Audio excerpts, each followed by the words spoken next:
Welcome live to Schellenberger Field for our Sunday matinee women's soccer action at the Division III level within the ODAC. I'm Joe Hutzler narrating your journey today. And today we've got the Quakers of Guilford College and the Hornets of University of Lynchburg. Let's waste no time and look at what the teams have done so far this season. Still early, but here are the numbers for them currently on the year. Eventually. Here it comes. Bang. Right on your screen.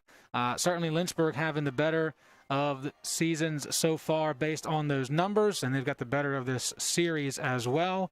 We will certainly talk about that throughout the contest, which is about to commence. But first, let's step aside for 60 seconds, come right back, talk about players and coaches on LHSN.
Just like that, we are back and ready to talk about our players to watch today based on the stat sheet.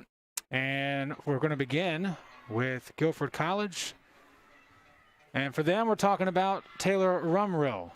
Taylor is a sophomore out of Mooresville, North Carolina. Last season, 6 goals, 5 assists, and over 50% shots on goal percentage. She's somewhere in that huddle, somewhere. All right, let's move on to Lynchburg's player to watch. And for that, we're looking at Taylor Smith. And having a stellar year so far is the midfielder in her junior season, already with a goal and 3 assists for 5 points and 3 shots on goal. Let's talk about our coaches today as well. For the Quakers of Guilford College, we have Sarah Arsenault, first season after being named interim head coach in December of 2020. She is in her 4th stint as a head coach of any program, and only 1 stint as a head coach, and that's for Todd Olson, Dr. Todd Olson, 10-time ODAC Coach of the Year, multiple ODAC championships, and a national championship in 2014, which gave him the honor of Coach of the Year in the nation as well.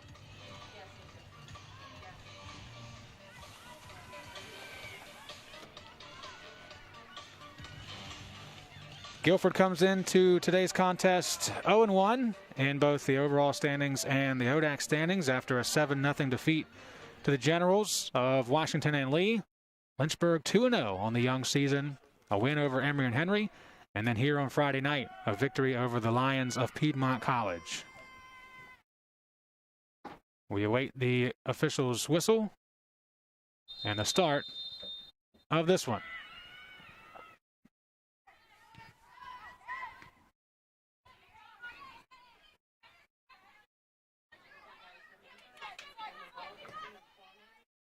And right away, Guilford doing what they can to establish some presence.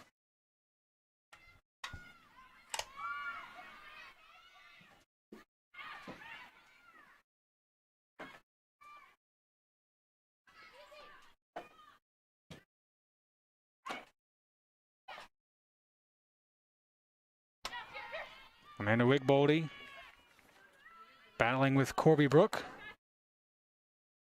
Wigboldy with a goal on Friday.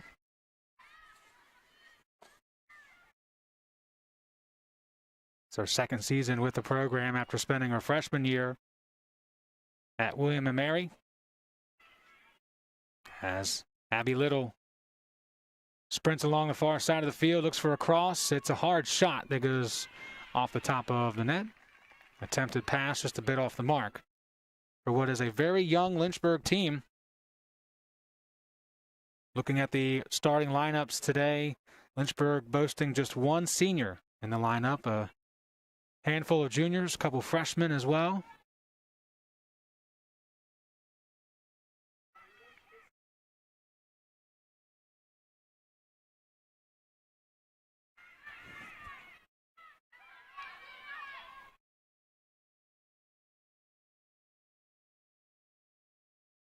Zabawa gave it ahead to Rumrill, and Rumrill not able to catch up to that lead pass attempt.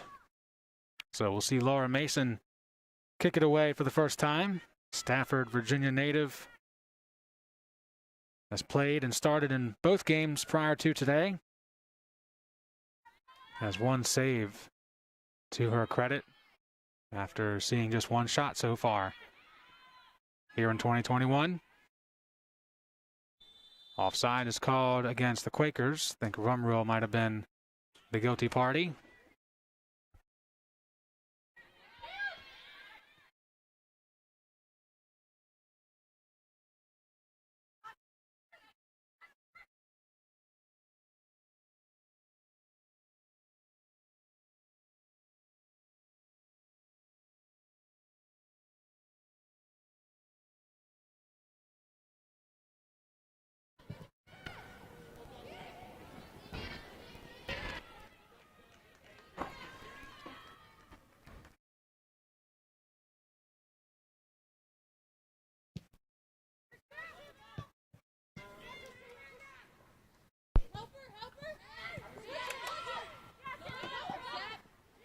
Good to have some natural sound throughout the broadcast now. We tried some new things, not quite where we want them to be, so back to the old reliable setup here for the remainder of what is the fourth game in 4 days for the LHSN crew. It was slated to be a lot more, but still pushing us to the limit here early as the Hornets trying to push the limit on this Guilford defense. Waits leaves it back for Newman. Victoria Newman, good pressure from Rivas, and it's going to go back to the Quakers. So nice job from the sophomore from Charlotte. That was Crystal Rivas applying the pressure and negating any shot attempt from Lynchburg.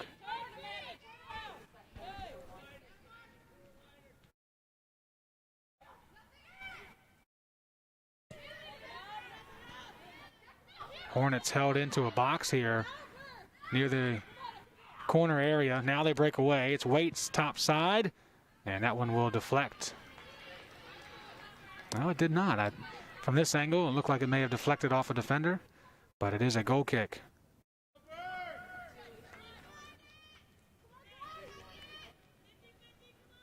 Taking the kick is Aubrey Gunther,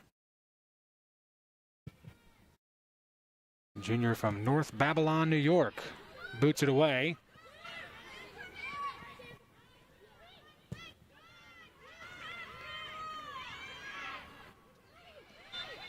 Gunther did not start in that first game against the Generals of Washington and Lee. Gets her first start today after giving up one goal against in 9 minutes played.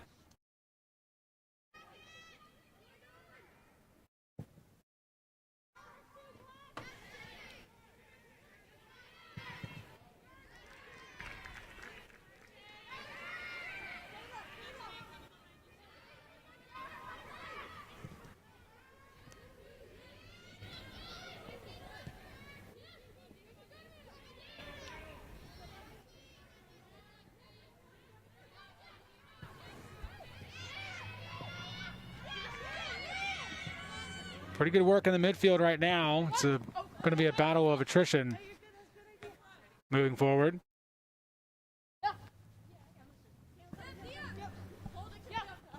Just 5 minutes gone by, neither team registering a shot to this point. Although both teams' offenses have had some sparks.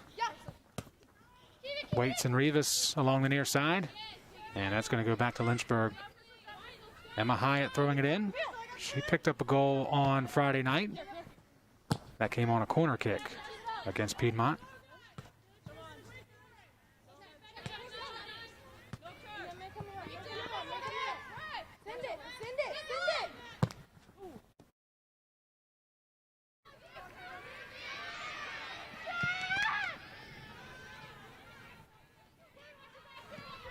Now on the far side, Kate Glenn had it. Now Lynchburg will rush it forward. Left outside for D'Amato. D'Amato cuts it back in, has some help in the middle. Can it get to Smith? It does. Taylor Smith chipping one. Believing she got tripped up from behind in the box. The official does not make a call. And so in the end, Gunther will send this one away, but certainly that close to a penalty kick early in the first half.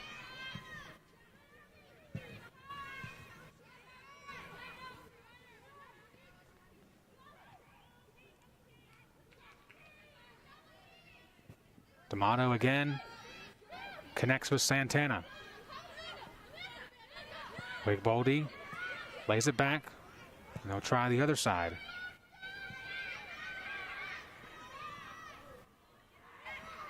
Sophie Wells.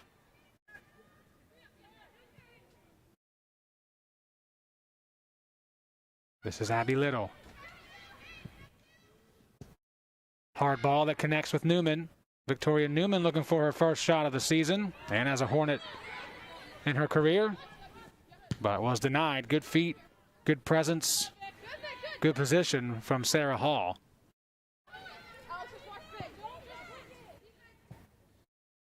Sarah Hall standing at 5'10", looks like a mountain out there.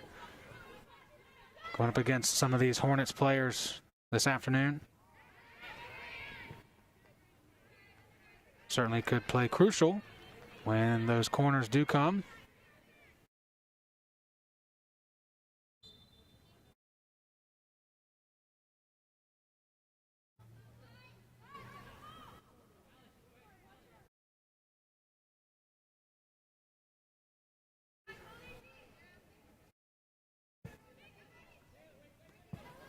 Free kick just inside the far sideline. Alex Allen leaves it back for Taylor Smith.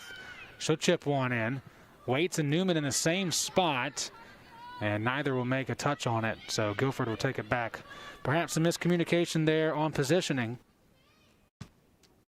Lynchburg not able to come up with a chance in that moment.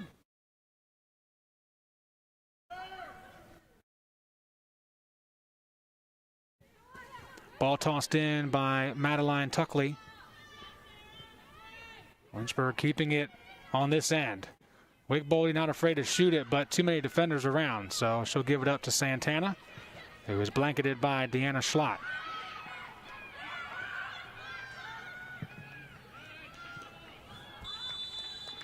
And offside again.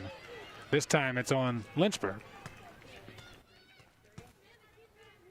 28th meeting between these two programs since September of 1999. Lynchburg has 26 wins to Guilford's 1 in that time. The Hornets have won 14 straight in this series. Last playing in October of 2019. That was a 2-1 win on the road.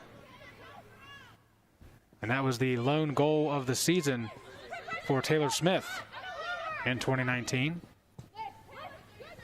If I remember correctly, it was a bomb too.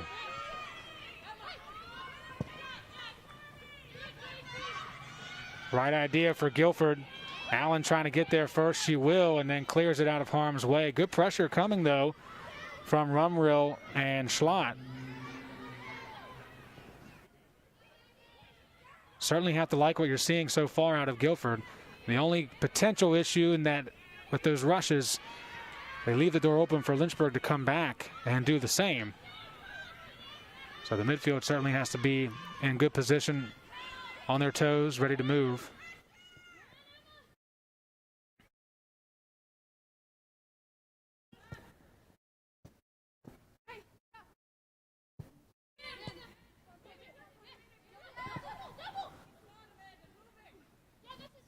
Rivas continues to be a part of the action for Guilford.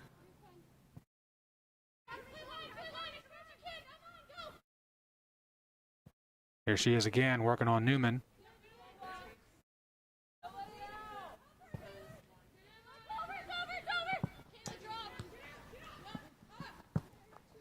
Sarah Hall using that height to her advantage. Now trying to keep it in was Gracie Meyer, and she will.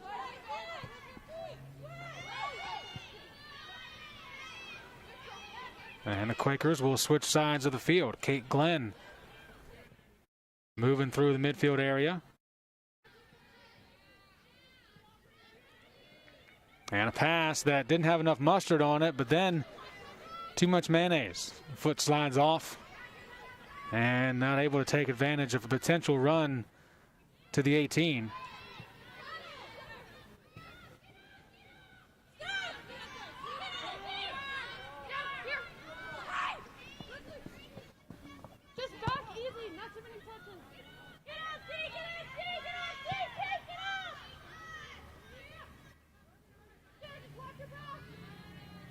Victoria Newman, that's who you heard just a moment ago, nearest one of our microphones, talking about reducing the amount of touches on the back line, just going ahead and giving it back to goal and starting from there. I always think that's such an interesting dynamic of a young team with freshmen that are getting play early on. How vocal can they be? And Newman showing early as the Hornets have their best run so far in the first half. Newman showing early that there's a reason that she's in that spot as a freshman, not just because she's talented, but also she's not afraid to speak up and voice her opinion, provide suggestions when necessary. Hyatt settles it down. Ahead to Santana. And that pass perfectly laid in front for Little. Abby Little, she can cross it, keeps it low, and the Quakers there to send it beyond the box. That'd be a good podcast name for soccer. If anybody doesn't have it already, you're free to take it. Beyond the box.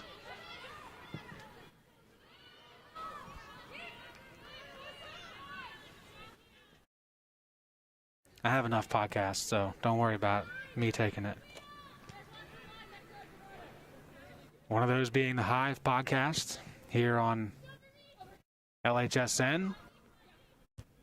Here on the YouTube channel, there'll be video portions of each week's conversation uploaded over the weekend. You can find all the full episodes, of course,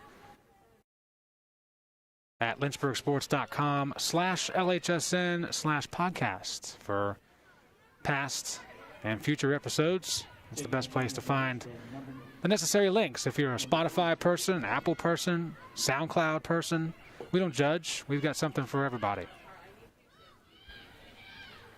First corner kick of the day for the Hornets, or for either team. Lynchburg had over 7 on Friday night. Here's their first. Back near the 18 and headed away.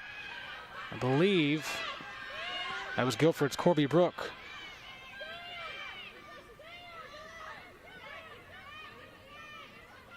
Santana just sends one and tests Gunter, who now has 2 saves after 15 minutes of play.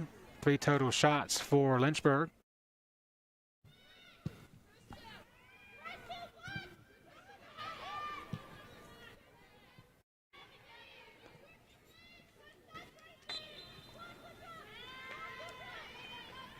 Whistle favors the visitors.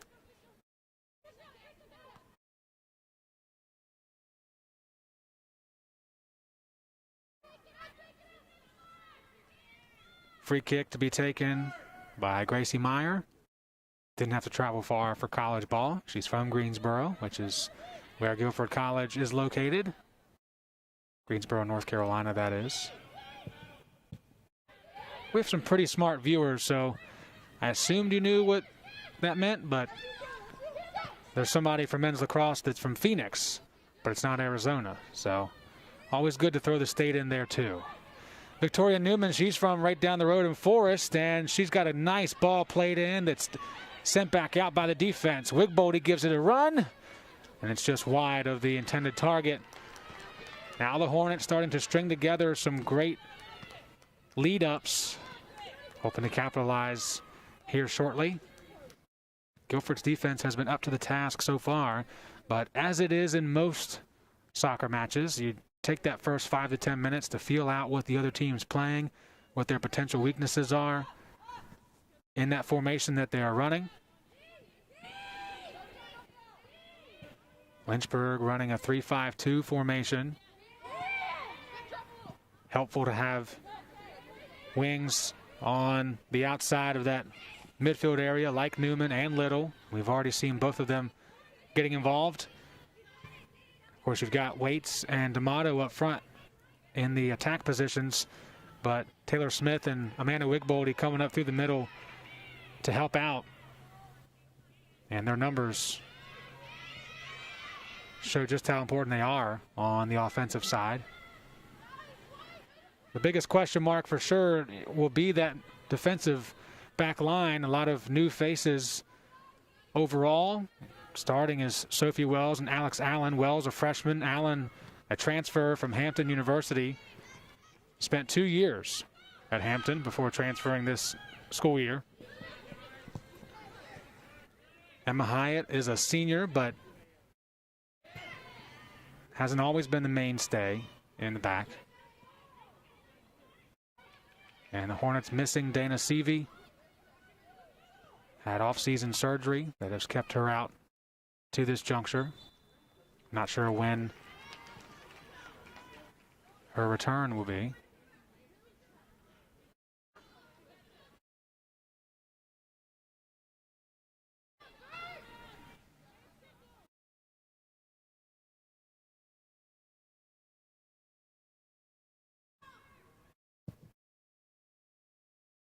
Gunter puts one right at midfield, glances off a couple players, and now Allen will send it right back where it came from. Waits chasing it down, applying pressure on Gumula. Gumula battling with Newman along the end line.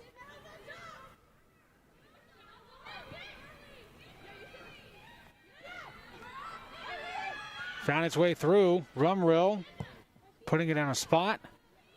No one there but the Hornets defense of Emma Hyatt.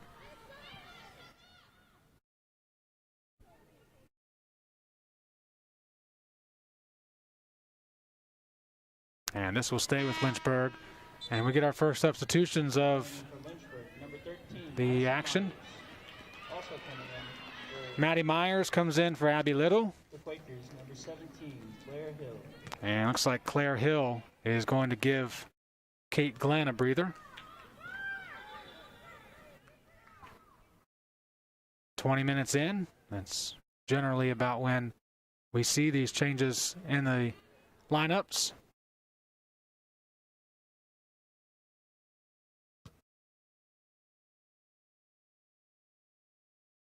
Right away, Myers getting involved with a toss. Found Wigboldy, but swarmed by black shirts. And they'll try it again from midfield. Hyatt with a low pass for Smith. Rumrill pressuring Hyatt. Doing everything they can to keep that ball from bouncing off some flailing arms.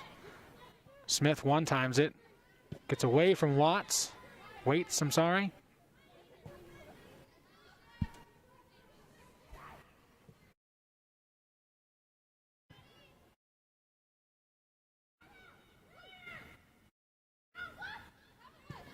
D'Amato chipping one through and may have thought that either Myers or Waits was running through the box, but no one there.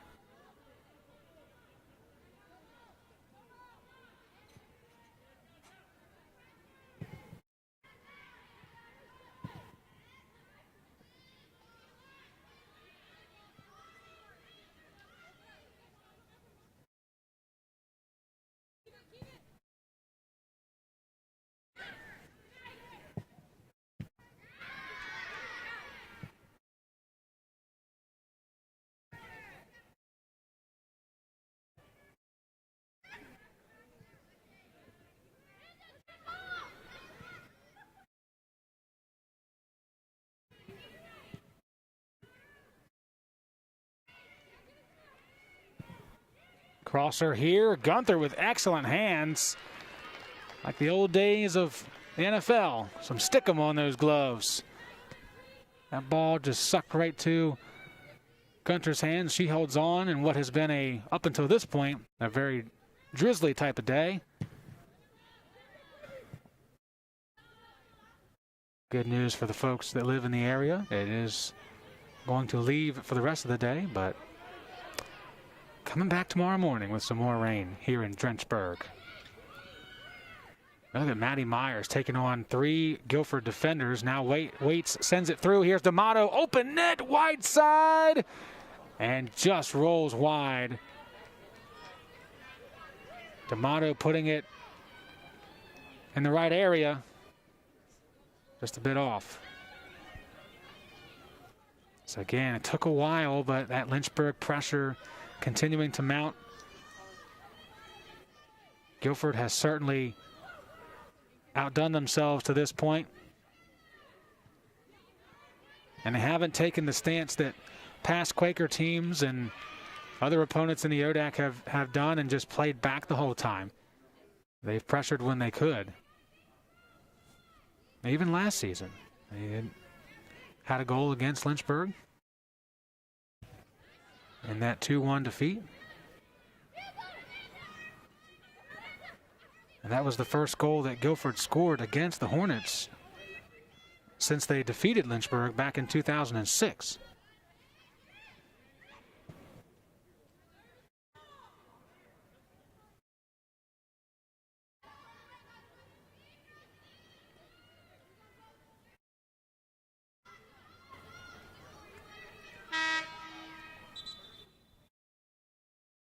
Another change for Lynchburg. 14, Lindsey Grady will give Camille Waits a breather. Now taking the corner for Lynchburg, number 3, Taylor Smith. As she steps in, Lynchburg sets up for their second corner kick of the half. Taylor Smith now on this side and ready to send it away. Curls in towards the goal line. It bounces back near the top of the penalty area. And Wigboldy will take it from there. Newman has been heavily involved in today's contest. Meanwhile, D'Amato and Rivas hounding one another.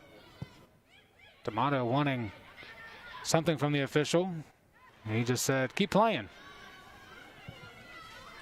The biggest question mark will be if those types of moments are allowed in the second half. We see that a lot in soccer. At least at the collegiate level, they'll let things go a little bit in the beginning, and then once they gauge the room, it seems like there's more whistles in the second 45 minutes.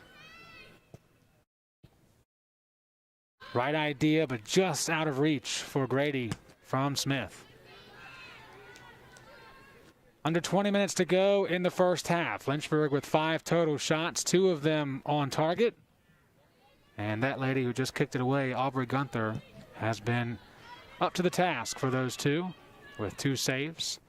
Quakers have yet to test Laura Mason. Beautiful ball at the 18. D'Amato pots the goal, her second of 2021.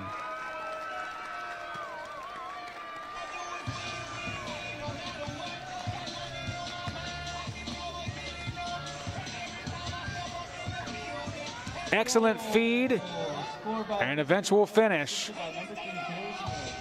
Smith will pick up the assist, so for Taylor Smith, that is her 4th apple of the year. Check it out again. Couldn't see the pass, but it was a nice one to open spot. D'Amato getting there and making it count.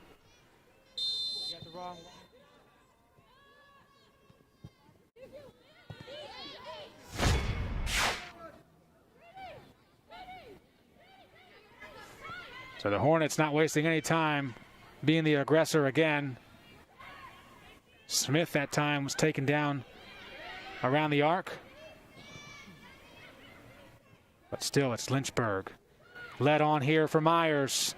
And that one touch was just a bit too strong. Gunther did keep that ball on this side of the end line to negate a potential corner. But there's some of that youth, right? There's some of that experience of just being on this turf, being with these girls on the pitch, getting used to how the speed is of their passes. You know, there's going to be some growing pains at certain times with a young team, but the beauty is if they stick together, that with the next couple of years, it's just going to get better and better and better. And that touch by Myers is going to be closer to her foot so she can make a shot next time and put another goal on the board. Here's Lindsey Grady. She was denied twice on Friday. This time she's denied, and according to the official, it was more turf than defender. So no call, and Gunther will send this one away. Grady had one that went across the goal line, but she was deemed offside. And then the other chance that came her way,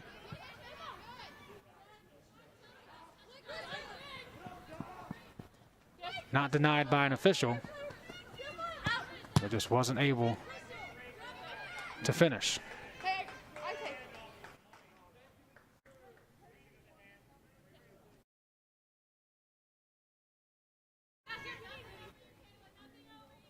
Hyatt looking for D'Amato. Height disadvantage for D'Amato, but he's going to have to get used to that with Sarah Hall back there for Guilford.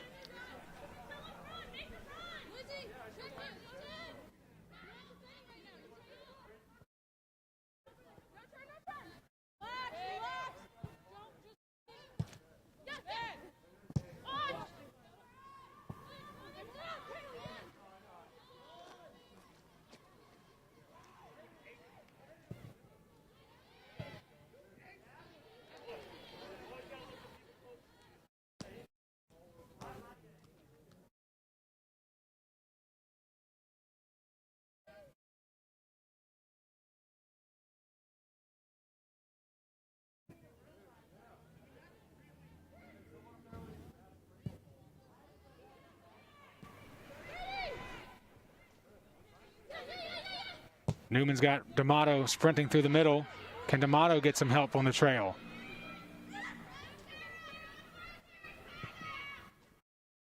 Right idea, gets through to Myers, back for Grady, glances off of Gunter and in. Finally, Lindsey Grady. A sigh of relief for 14 and white, and you can see how much it means. Check it out again. D'Amato took her time. Beautiful ball for Myers, and then Grady. Just too hot of a shot from the 6. And Gunter couldn't hold on to it.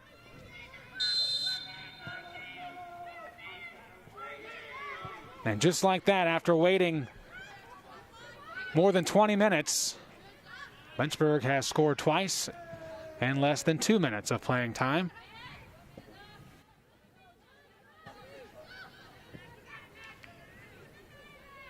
Lindsey Grady hailing from Jacksonville, Florida.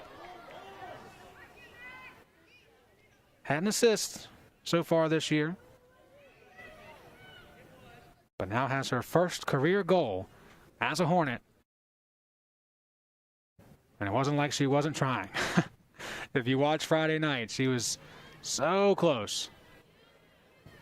Now she has that monkey off her back, probably playing a little bit freer. So look out.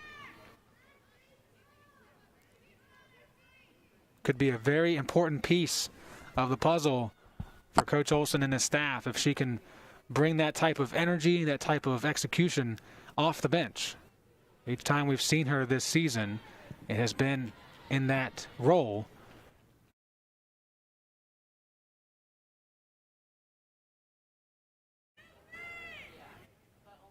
She showed in her freshman year she belongs. 4 assists in that 2019 campaign.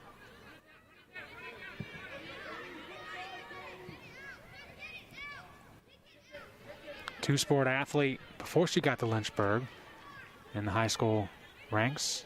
She also swam back in the day, if you will. And they're finally going to make a call on that one. The official could not certainly could not ignore that situation. And he stops the clock. I thought that might be for a card. It will not be.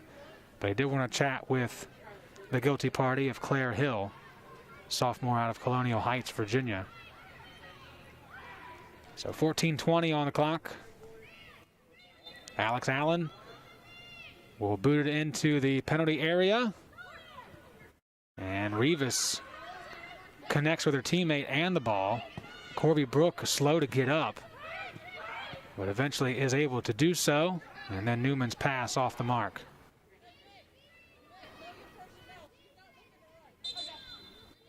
Good chatter between Allen and Newman after that play, as the Hornets will make a change. Emma Hyatt will step out. And looks like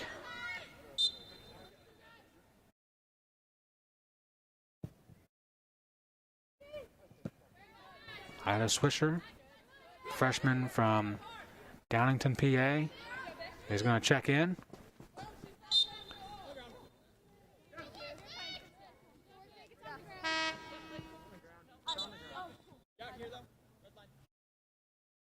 Two more changes for the Hornets. They won't come in yet. Horn sounded, but the officials aren't bringing them in, so we'll hold on telling you who they are.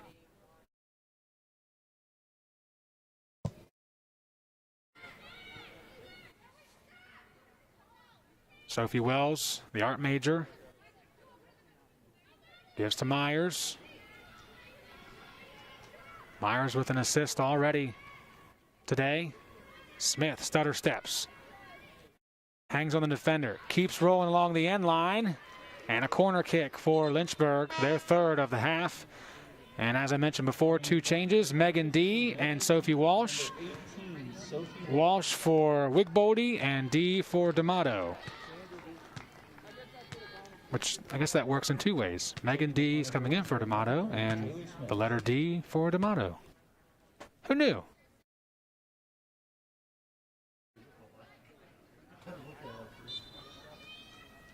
So Smith lines up for the third corner of the half. This one much higher, looking for Walsh.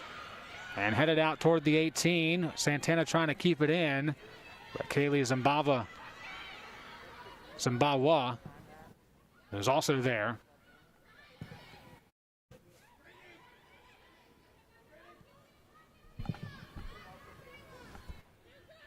Long pass, Rivas right down the 18 line. Now Taylor Smith through the middle.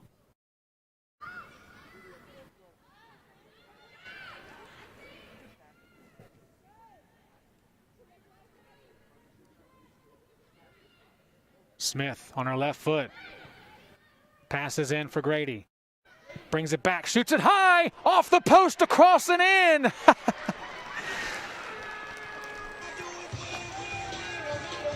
Goal, Lynchburg. Number 14, Lindsey Grady. Assisted by number 3, Taylor Smith.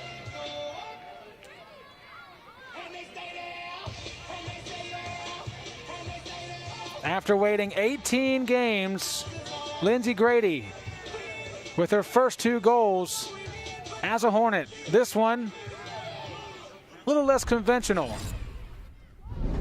than before, or than we're used to, but it still counts. And the Hornets now opening it up that much more. A 3-0 lead. 11 minutes to go in the first half. Already with more goals than they had in last season's contest. We should mention that the Quakers have made a change. Katie Riley, freshman from Mount Airy, Maryland, is in the game. Played her high school soccer at Urbana. Urbana was one of those schools when I was in high school that football-wise you did not want to see.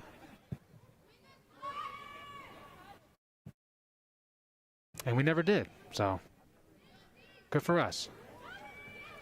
Of course, we played in a different state, so makes it a little bit harder.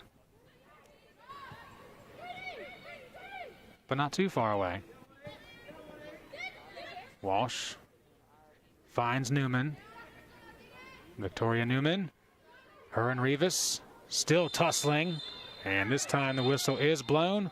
Clock is stopped, and Rivas is going to get our first card of the day. A yellow for Crystal Rivas. Yellow card given to Guilford, number 4, Crystal Rivas.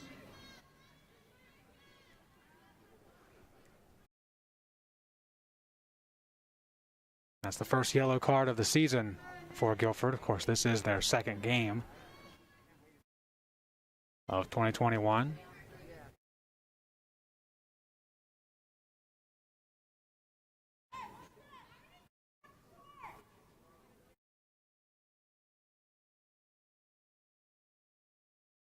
Free kick opportunity for Taylor Smith. She takes them all as the official pulls that front line of Guilford back 10 yards away from the ball. Here we go again. Smith leaves it short. Newman trying to split the defenders. And excellent work by that Guilford defense. Stepping in front of the pass and then clearing it all the way back to the defensive third for the Hornets.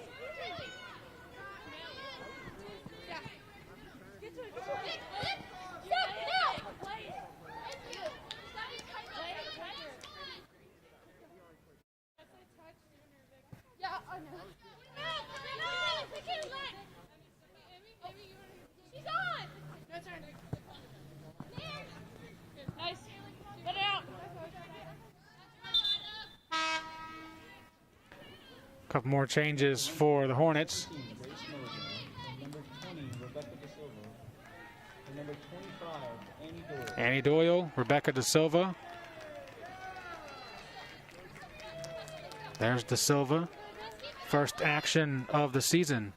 Keep it up, ladies, keep it up! Here at home for De Silva. Did not play on Friday night. Grace Milligan is also on the pitch.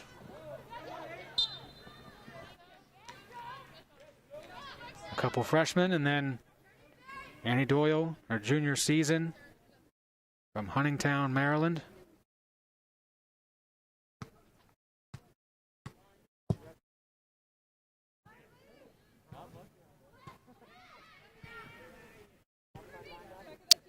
Annie coming to Lynchburg from Concord University in West Virginia.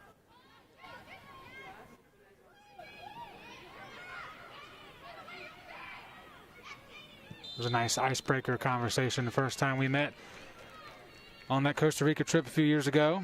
Since I'm also from the great state of West Virginia, she isn't, but she's connected now, thanks to her time in the hills.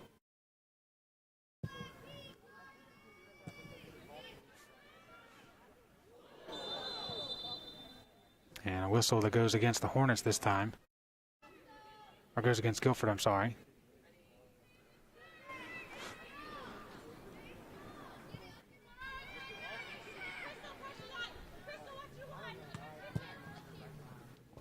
.7:20 remaining in the first half of play.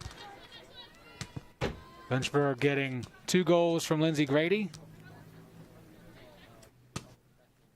Also Alyssa D'Amato, who opened the scoring. Her second goal of the season. Has a game winner to her credit as well, which would be the goal against the Wasps. And that 2-0 win to start the season. Good ball from Walsh. De Silva will pick it up there, send it back to the inside, rolls across the goal line, and no one there to clean it up. Grady was hawking it, but couldn't get there in time. Can you imagine that, waiting 18 games to get your first, and then you tally 3 in one half? now taking the corner for Lynchburg. still a chance. She's out there for this corner. It's the fourth corner of the half for Lynchburg. And once again, Taylor Smith is over there. And now the ball's on its way in. Milligan, closest Hornet to it. Swisher will chase it down. Covered by Zabawa. And now back to midfield where Doyle will take control. Megan D with it now. D with a goal on Friday. That was a game that was a bit of a slow starter. It was 2-1 in the second half before Lynchburg tallied too late to help things out. On your screen now, another change in the lineup. That's number 12, Savannah Harper. Jessica Lakowitz is also out there for Lynchburg.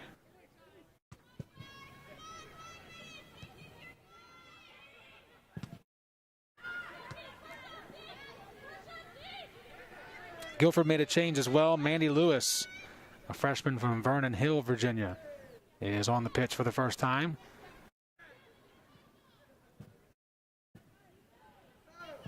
Mandy sporting a white headband, reminding me of Karate Kid.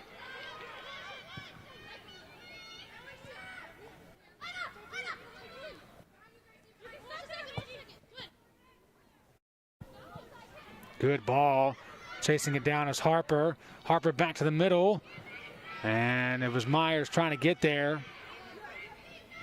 But it was the foot of Madison Green that got there first. Now they'll try it again. Headed away by Meyer.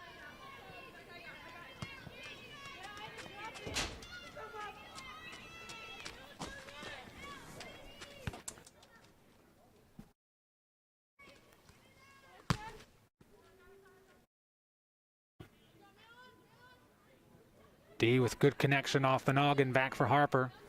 Lays it outside for Walsh. Now Walsh got through to D. Right at the 18, sliding in. Great tackle was Meyer. And then Walsh, long shot that's going to go wide left.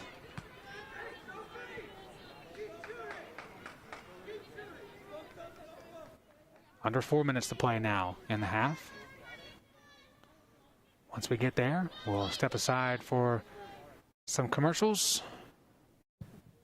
Come back, talk about numbers from the first half, show some highlights, and get ready for the second half of play and the final game of the weekend on campus. Women's soccer looking to make it a 4-for-4 weekend on Lakeside Drive. They started it off on Friday with a victory. Then yesterday, women's basketball finishing the regular season with a dominating performance over Washington and Lee. More on that in a second. It's Harper at the 18, going high side and missing wide and high. That women's basketball victory yesterday, finishing their season at 8-1 as the ODAC tournament begins this week. They will be hosting at least one game, potentially more. We wait for the official tournament pairings tomorrow. And then we came outside for a late afternoon lacrosse matchup. Lynchburg winning that 18-8 over Southern Virginia. So they're off to a 2-0 start. This women's soccer team already 2-0. Laura Mason boots this one away. We will likely see a change in net for Lynchburg as we have the first games of the year. So far it has been Katie Pearson that has stepped in for Mason in the second half of each game.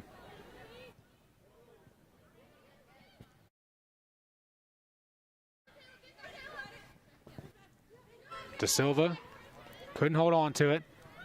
Good ball played here to Lewis. And then Lewis gives it away to Swisher. Ida Swisher toeing the line along this near sideline for us. And a great lead pass for Harper. Harper has been all over this box area. She'll send it back to D, who misses it wide right. But our first chance to see Savannah Harper on the pitch here at home, and see why the coaching staff is high on the freshman from Purcellville, Virginia. That's Megan D on your screen. Sophomore out of New Jersey. Standing at 5'3", one of the tall girls on Lynchburg's roster. A couple 5'1s. There's a 4'10 in there as well.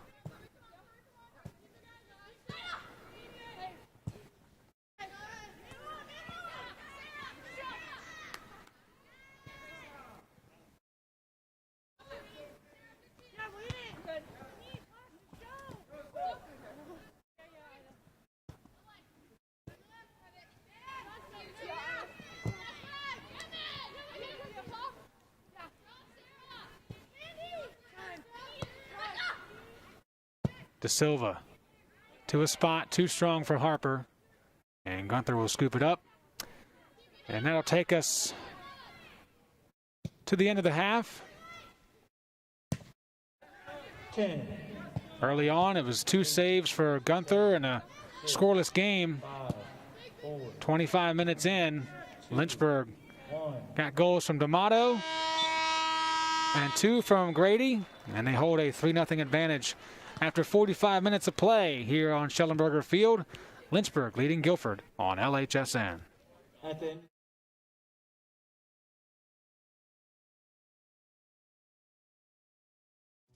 Lynchburg really stood out for me just because of the way it treated its students. They really do make an effort here. And I've learned that over my 4 years is that they actually do try to listen to what the student body wants, and they try to act on that. They don't really just give you a piece of paper here to then go off and do your own thing. They actually prepare you to like work with different populations, which is what the world is all about. It's just working with people that are different than you. They genuinely care that everyone has the ability to go off into the world and make a difference with whatever they like. For me, that's just being basically in a room with someone helping them achieve their first goal of, I don't know, doing a pull-up. I actually do believe they want you to do the best you can to change someone's life for the better. You can be anyone here, which I think is really cool. But regardless of who you are here, they will make sure you don't fall through the cracks, which is awesome. I have realized that I've never felt lost here. I will not regret ever coming here, that's for sure. So I'm very glad that I came here. Yeah, it's actually pretty awesome. You have anything to say to the people? Are you mic'd up? Yeah. You have anything to say? Not yet. No? Hey, how we doing? How we doing? Got anything to say Hey, how we doing? Got anything to say to the people? I don't know, man. The boys are buzzing right now. You got a little ice? The boys are buzzing. You have a joke? A Friday Joke. fun fact?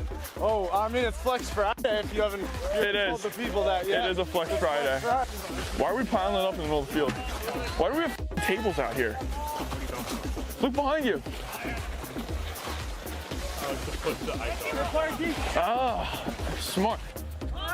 Oh, are we ripping the yellow ball? Because. Big time. Are we actually? Yeah. Because I think that's the only one we have. Did he not just say we're all going top center? Who? Oh. Let's get the direction skills. Were we not special?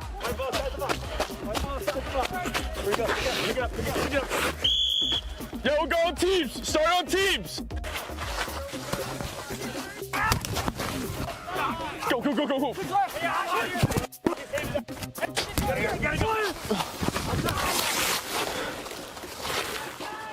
it up, pick it up, pick it up. All right. Yeah, I'm good. White ball, here we go. Dude, like my problem today was I didn't drink any water, but I had a cup of coffee. You're dehydrated. Dehydrated. You got the little tangles all over. You know what I mean? No, I don't have that. Feels like TV static. Dude, I can't even relate. I have no idea what that is.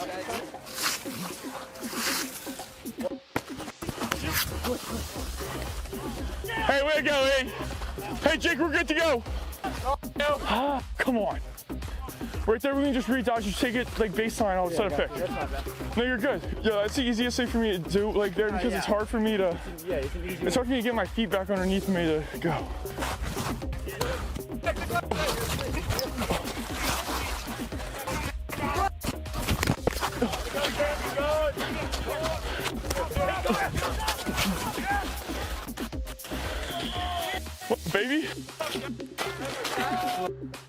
money, dude. Let's go. Put that on a cracker, dude. Yo, that's money, dude.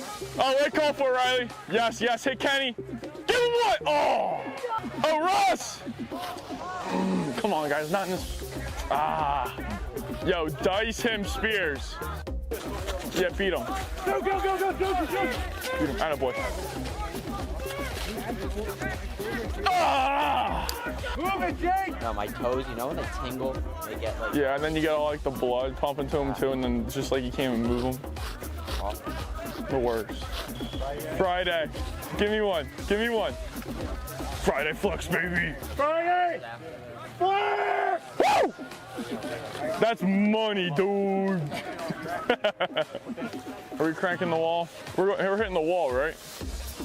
Are they not hitting the wall? Did they just score? Did they score? Are we still rolling star?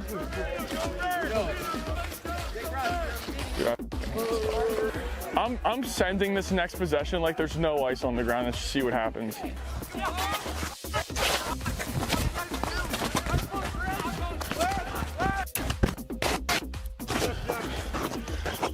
I can't stand. Dude, ideally what I want to do is I want to roll out of there. If I roll out of there, I'm going to eat. Connor, right there in front of you. Nice save, Philly. Hey, we're going to go on this side. On this side, Nels. On this side. Get your strong hand. Strong hand. I better use my strong hand. Throw it back. Top side, top side, top side. Nels, move. Hey, send one on him, Nels. Help him out. I don't hate the look.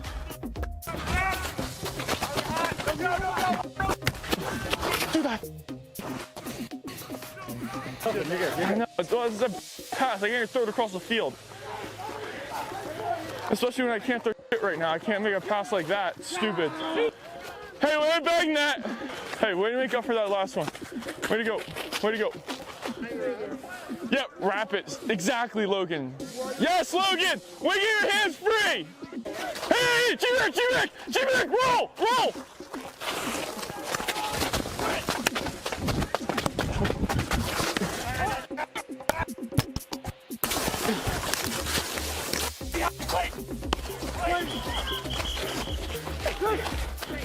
Hey, I'm here back time. Yes, sir, Russ. Let's go, kid. What you got for the people, Six? Just absolutely electric day. I mean, look at the field. Like, it's great to be back. Great to see the guys. Energy was at an all-time high. All-time high. If we have Cooney, it's game. Well, it's game over. We're just me and you on a bench for 225. But question, you have anything to say to the people? What do you mean the people? Oh, hey mom. Right here. Speaking to the mic. What? Oh, hey, let's go. Hey mom, hope you're doing great. Great practice out here today. Stayed safe. Peace out. Stayed safe. That's the most important part.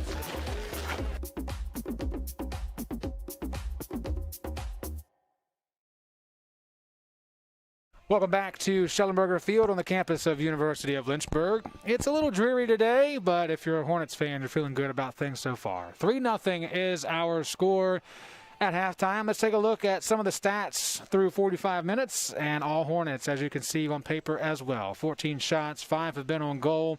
2 saves for Abby Gunther. Lynchburg's goalies have not been challenged yet, and the Hornets have 4 corners to this juncture as well. Back after these messages with highlights of the first half of play and the start of the second 45 minutes, only on LHSN. At Lynchburg, we don't fear change. We embrace it. In our students, on our campus, in our community, and around the world.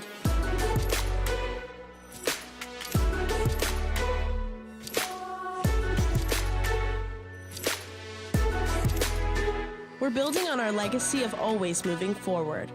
It's the same place, with a new name. Welcome to the University of Lynchburg. I was looking for a school that could provide me with the athletics, academics to pursue my career, a wind symphony to pursue my passion for music, and really have a nice general atmosphere. The professors here are really unique, their background and their passion for teaching. It's really a place where you can explore. Lynchburg gives you the opportunity to fail, but also get back up in that period of time and learn from your mistakes. I can make these mistakes within the school environment, but also with the support of other friends, and be ready for the real world when you graduate.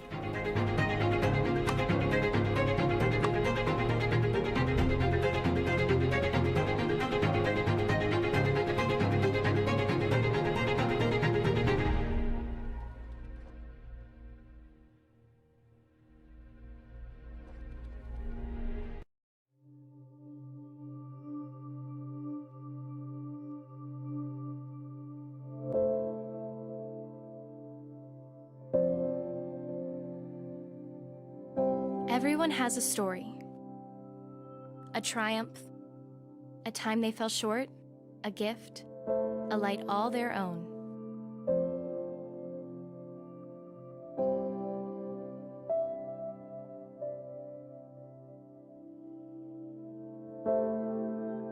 Every story has a beginning. For us, our stories began long before we got here, at the moment we discovered we had something to share with the world.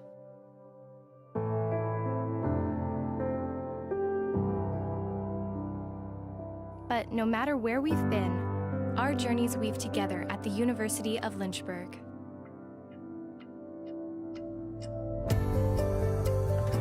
Since 1903, we've grown from a handful of students to a diverse, dynamic community of students, professors, staff, and alumni around the world. In a community that supports who we are and who we want to be, we're on a journey to find where our passions lead so we can lead others to find theirs. Together, we have more experience, we have more knowledge than we do alone. Eventually, our stories will lead us to a path all our own, and we will share our passions with the world. No matter the journey we choose, the University of Lynchburg is, and always will be, our home.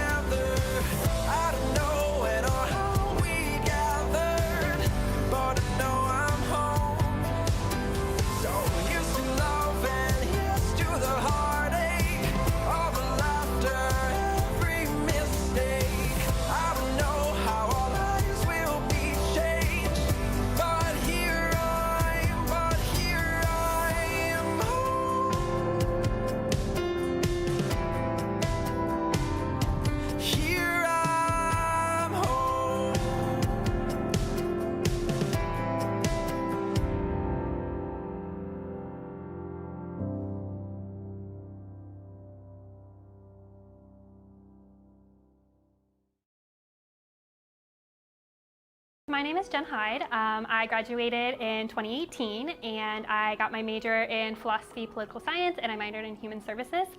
And career-wise, right now I work at a residential treatment center for juveniles with sexually reactive behaviors. I would say the biggest advantage is definitely that it is a small campus. You know, you get to have that one-on-one with your professors. They're willing to help you out. They're going to get to know you more than just a student that they're teaching. You know, they really invest into your lives. Definitely use every resource that you can kind of get at Lynchburg. There's tons of mentors within the professors, the faculty, the staff here, your peers that are here. You have so many options that you can take. There's so many classes, you know, even if it's not within your major, if there's a class you're interested in, take it. Kind of explore your options because Lynchburg does have such a wide variety of different things that you can do. You know, be involved, become a well-rounded individual because Lynchburg sets up the support to where you can do that here.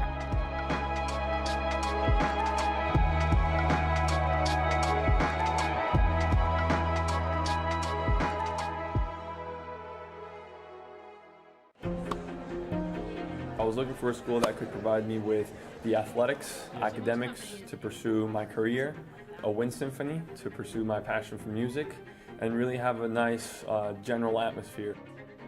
The professors here are really unique, their background and their passion for teaching. It's really a place where you can explore. Lynchburg gives you the opportunity to fail, but also get back up in that period of time and learn from your mistakes. I can make these mistakes within the school environment, but also with the support of other friends, and be ready for the real world when you graduate.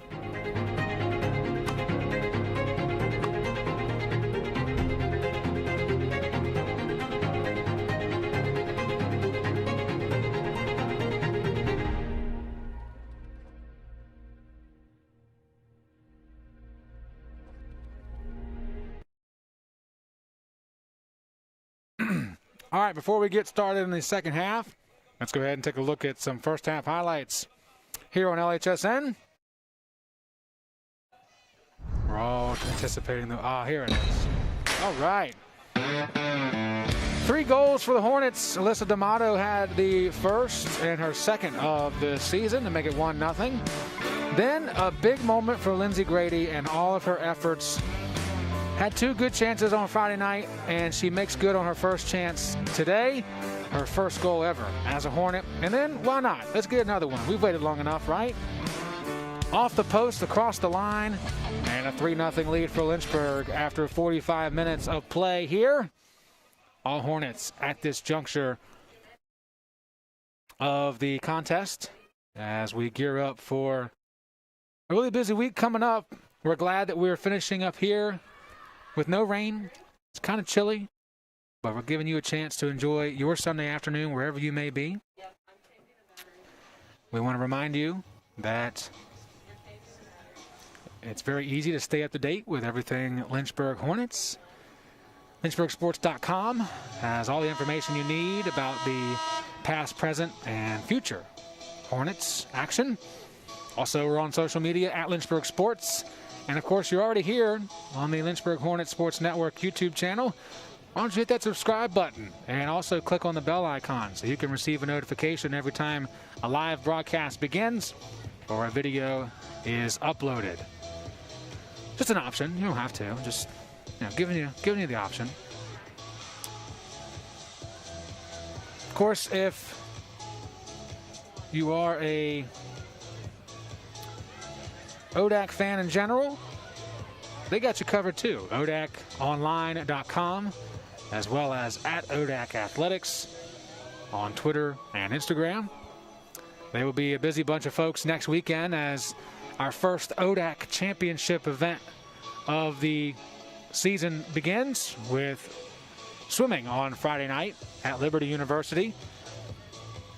It's a 2-day meet separated by a day in between, so they will swim starting at 1 o'clock on Friday, and then once they're done that evening, they'll take Saturday off and go again at 1 o'clock on Sunday. That'll be the final day, with championships being completed, trophies being handed out, honors being made, and look forward to all that action next week for the ODAC. Of course, this week is also the beginning of the ODAC basketball tournaments for both men's and women's.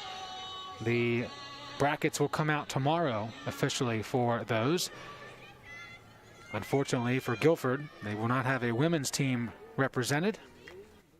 As you see, the goalies that are representing the second half of action. Addie Franken, the freshman from Peoria, Illinois, is in there for the Quakers, and as we expected, Lynchburg does bring Katie Pearson in between the pipes for the second half to relieve Laura Mason, who did not see a shot in the first half. Pearson so far this year, and 45 minutes played, has a goal against, also a save to her credit.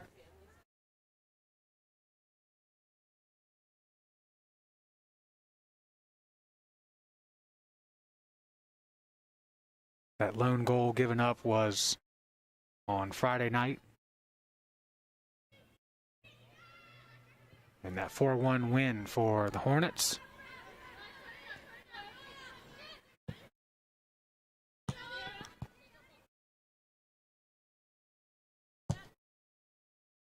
Couple new faces on the turf as Smith sends it inside for D'Amato. It's skipped out briefly by Glenn. Now it's Waits being pressured. Ball left here for Wigboldy. Off the arm of Brooke. So that's going to be a free kick for the Hornets just outside the arc. And I said new face says it's just one new face for Lynchburg. And that's MJ Lyons, who is playing in the back. Listed as a forward, but can certainly hold her own in the back with Emma Hyatt and Sophie Wells. As Lynchburg chats about this free kick. Smith took one here on Friday from around this same location, and it was deflected off the front line of the defense and eventually sat there and allowed Megan D to clean it up.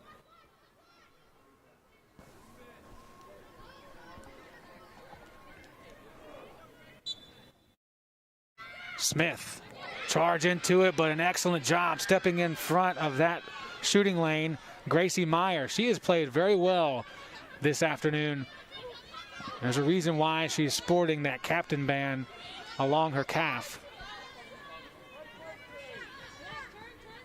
Lynchburg trying for an unconventional setup, something different for them as far as that line in the front, and then leaving the ball for Smith to drive into. It's a wise idea. She's got one of the hardest shots on the team, perhaps one of the hardest in the conference. But Meyer sniffed it out right away and negated what could have been another shot on goal for the Hornets. 5 out of their 15 have been on target to this point, as Lyons misplays that ball coming down. And now is on a dead sprint near side. Who was the last to touch? It was Lynchburg. So good positioning for the Quakers. And Pearson will have to hold on to that. Mechanicsville, Virginia native. There's the other captain for Guilford, by the way, McKaylee Boston from Charlotte, North Carolina. The Queen City, beautiful place. Somewhere that I'll actually be in June. I already have plans for June. Richard Petty driving experience. Good chance to take a stock car around Charlotte Motor Speedway. Already looking forward to it.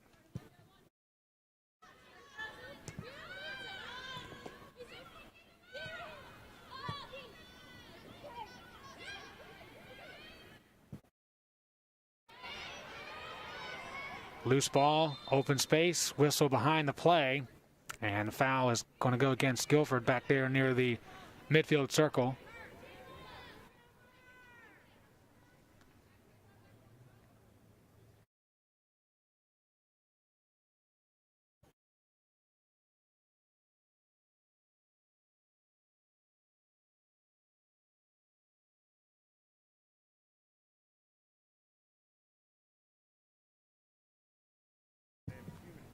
Hyatt sends it deep. Hall using that length to stand in front of it. Now heads it back outside the 18. And Guilford withstands potential pressure play by Lynchburg.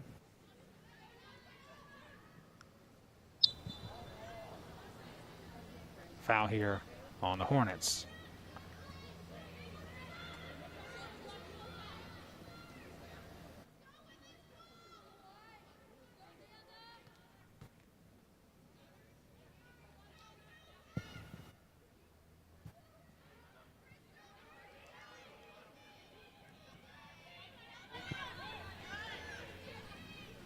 Once again, Guilford applying some pressure that we didn't really see much of in that first half consistently. We've already seen them in their offensive third more in the first 5 minutes than we did in the first 45. Now it's Abby Little on the way back. Little through the legs of the defender to D'Amato. And just away from her boot. It's almost perfectly placed as she was on the run. D'Amato looking for number 2 today, number 3 of the year. And as I mentioned before, that's the danger for Guilford. Rushing that many forward. Lynchburg has the speed to beat you on the way back. Meyer goes down hard. D'Amato making contact and wondering why the whistle was blown. I kind of agree, not because of one bias or another, but it just was inadvertent. Wasn't, both of them went after the ball and they collided and it was kind of awkward. They came down like deer. And they get back up and all is well. But in the end, free kick. Guilford trying to capture some more of this momentum. Glenn's attempt goes off of Little.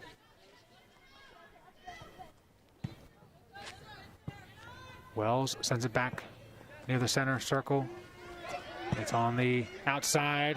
Now in for D'Amato, straight up the middle. Alyssa D'Amato looking for goal number 2, and it sails high over the arms of the keeper and the bar of the goal. Fantastic lead up, though, by Lynchburg's offense. Probably something to get used to if you're a Lynchburg fan, seeing Alyssa D'Amato sprint through the middle, much like Kaiten Mertens used to do. Of course, D'Amato learning from Mertens, who is on this star-studded staff. Jessica Hinkle, formerly Jessica Gonzalez. Nally Deacon, Caitlin Mertens. All who have been coached and are still getting coached in life by Dr. Todd Olson. That outside arm came out for the Quakers, but the call is against Wigboldy. Lizzie Barnes put that right arm around the back of Wigboldy. Both went down, and it's a free kick for Guilford. Meyer to the right knee of Wigboldy. No sweat for 10 and white, though. She didn't argue it. She just, all right, fine, that's the call. Going to go back here and get ready to play the next ball. D'Amato could not get it past Hall. Wells steps into this. The defenseman pitching in. D'Amato from the 18. And it did not seem, no, Franken did not touch it, but she had to sprawl out, making sure that ball didn't find its way to the corner.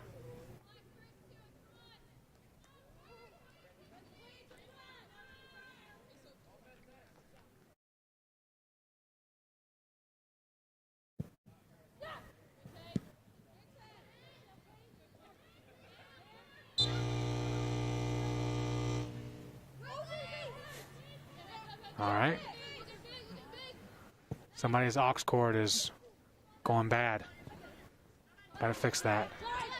Wasn't that the worst back in the day? Your buddy would get in with the aux cord, like, yeah, let's jam out. And then it just, the whole time, just couldn't figure it out. First world problems. Now when you need an aux cord, you can't find one because everything's Bluetooth. I just sounded really old, didn't I? I really did. Oh, okay. Well, our graphics operator still has an aux cord, so I'm not the only one. He's still in college, so it's just an old soul. Little off the outside foot to the middle.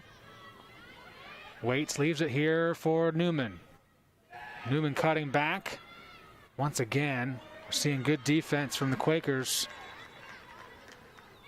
That was Gamula, but she was the last to touch it. And we get our first corner of the second half. Guilford has yet to have a corner opportunity. Lynchburg now looking at their 5th of the contest.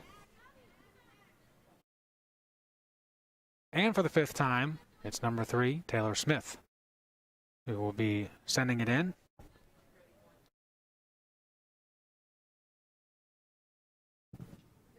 In-swinging ball, punched out by Franken, and then cleared away by Hall.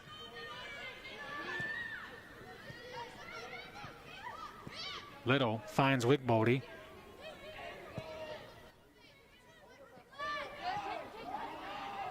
Nice dummy from Little. And D'Amato has to dribble to space. Cutting back is Smith. A charge into this one and handled cleanly by Franken on the line driver. Oh, and Rivas goes down hard. Newman making contact, thigh on thigh. And that's a foul on Newman for sure. Hoping that Rivas is okay.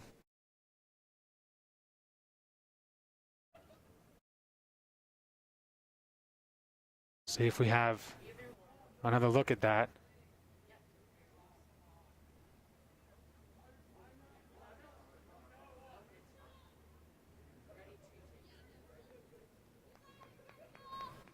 Dr. Todd Olson and his son Tanner to your left, his right.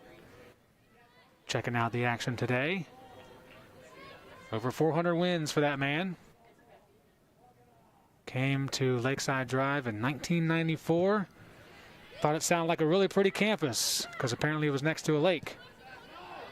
And those of you that keep tabs on Lynchburg know that, well, the lake's not really used anymore. At least not for human purposes.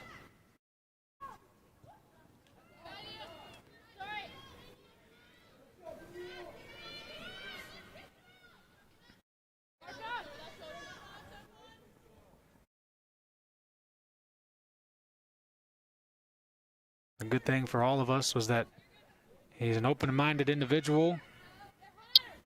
And when he got to campus, fell in love with the possibilities.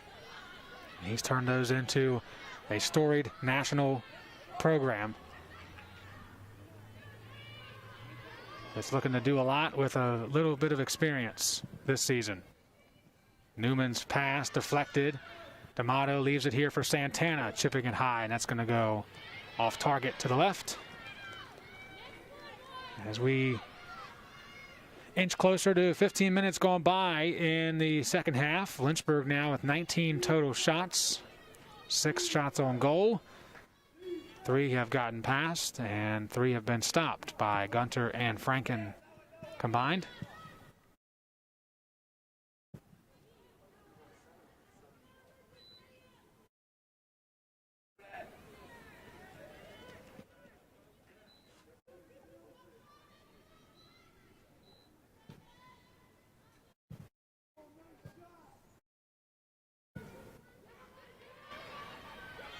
Good run here from Rumrill. Just too heavy on that touch, though. And now the Quakers have to worry about getting back. Wells kicks that one along the Lynchburg sideline, and it's just a bit too heavy.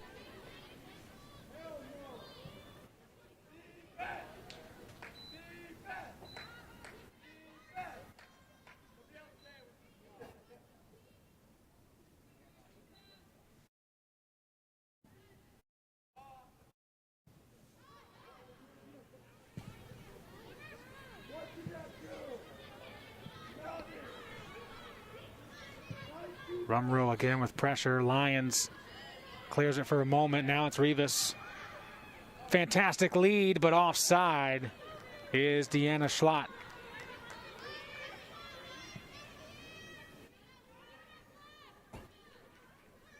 I love the no-quit attitude for the Quakers.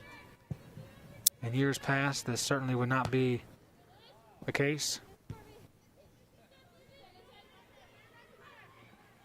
All the credit to Coach Arsenault, who's in an interim role as of December, but clearly not mailing it in. She's been talkative on the sideline, trying to help her team out, especially in a sport like this where it's so tough. You know, there's no timeouts. You have to coach throughout, or you have to tell your sub, hey, can you go out there and tell so-and-so on the other side of the field that we have to do this or we have to do that. So it's a really interesting dynamic with soccer in that form.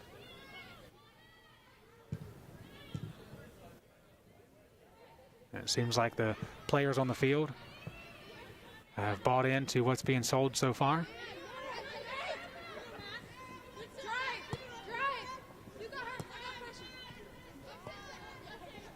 It's a tough first game of the year, losing to WNL 7-0. As Wigboldy looks to cross, gets taken out in the process. Loose ball back of the 18. Smith will send one through the imaginable uprights. Imaginary, not imaginable. I knew that wasn't right. That's what I get for telling someone this week I was a wordsmith. Huh.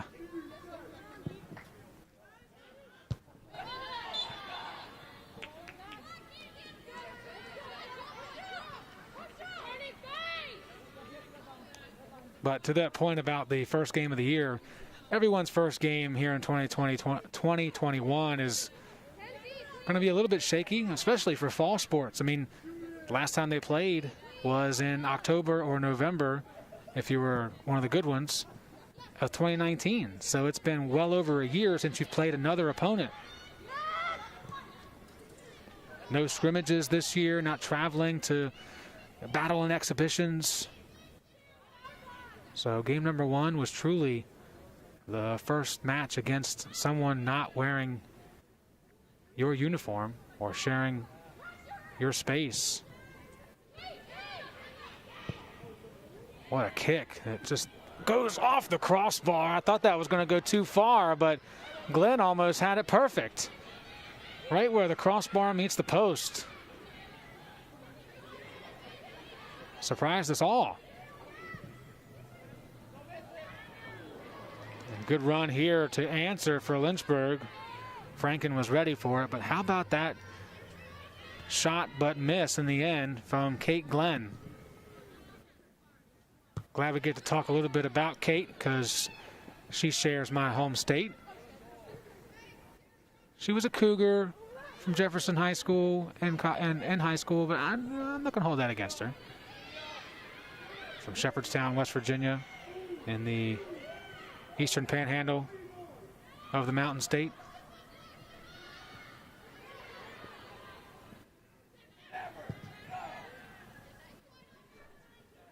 And she's had the best chance of the day for the Quakers by far with that shot off the bar. And our first changes of the second half coming with about 25 minutes to go. Annie Doyle back in for MJ Lyons, and Maddie Myers will relieve Victoria Newman.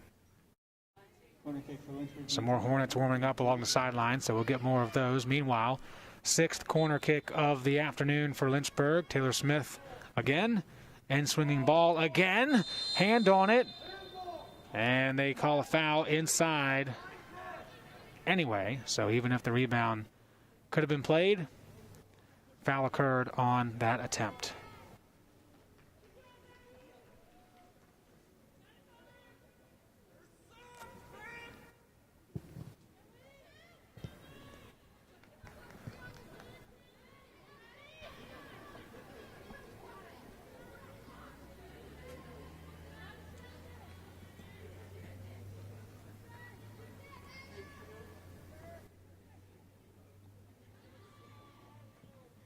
Tossed in by Myers. Sarah Hall blanketing Myers and forcing the whistle to be blown for that foul.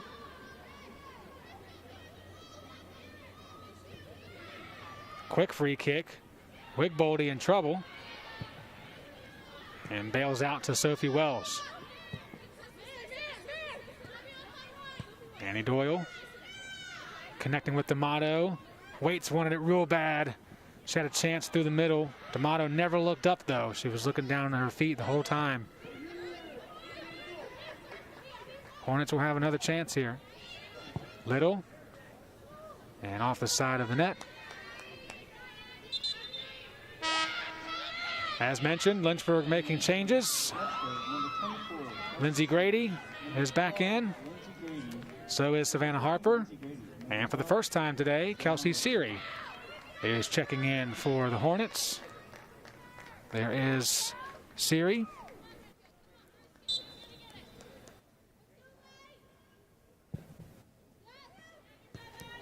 Kelsey, a junior from Virginia Beach, VA.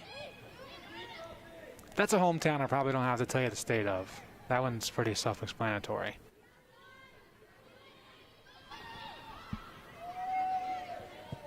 Myers just putting one in there on the keeper, trying to continue mounting the pressure on this Quaker defense that is firmly on its heels after a pretty good start. Couple good possessions in the offensive third. Of course, just moments ago, Kate Glenn had the best shot of the day. Maybe another chance here. It's a good idea, but Schlot's pass intended for Boston was a slot or two off the mark.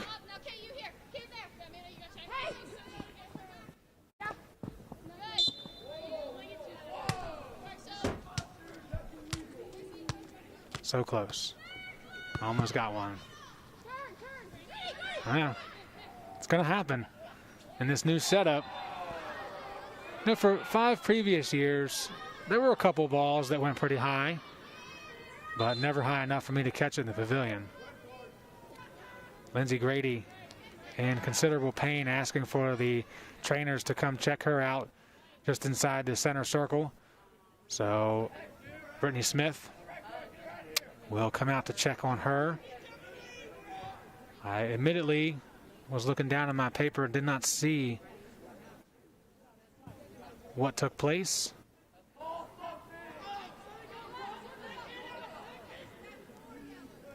Coach Olson's going to come out and also check as the team gets an impromptu timeout.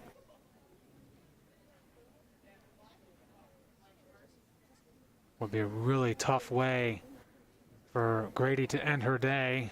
They are going to make a change for her.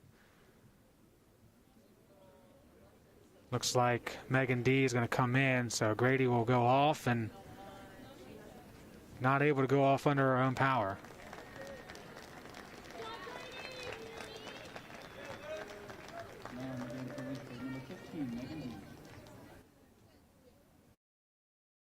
So Megan D is already in for the Hornets. And Grace Milligan's also going to step in for the injured Grady. Fantastic to see as she walks closer to the sideline. She's able to use both legs in doing so. At first I was really nervous. She was keeping pressure off of one of those.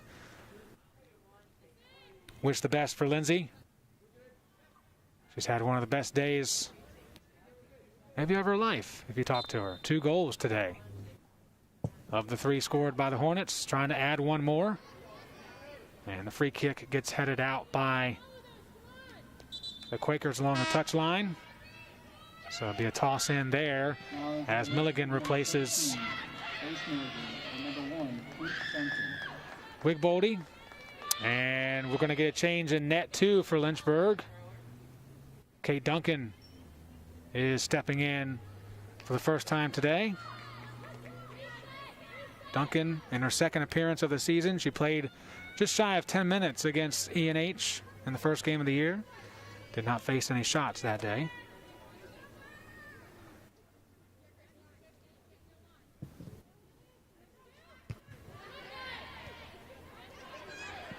More pressure. This time it's Harper in there.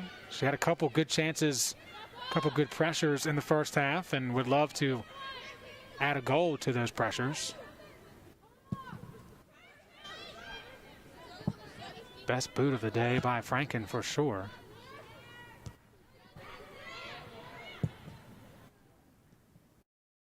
Glances off the body of Hall and then rolls back.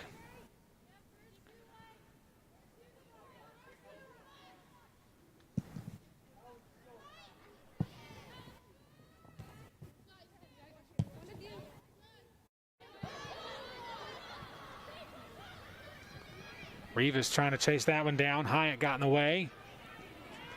And then out of play. Looking for a quick throw. will get a substitution instead. And let's also take a look at Guilford's upcoming games. They'll take on the Panthers, the Royals, and the Eagles in their next 3 matches on those dates. And at those times, of course, still waiting for one for their battle against EMU.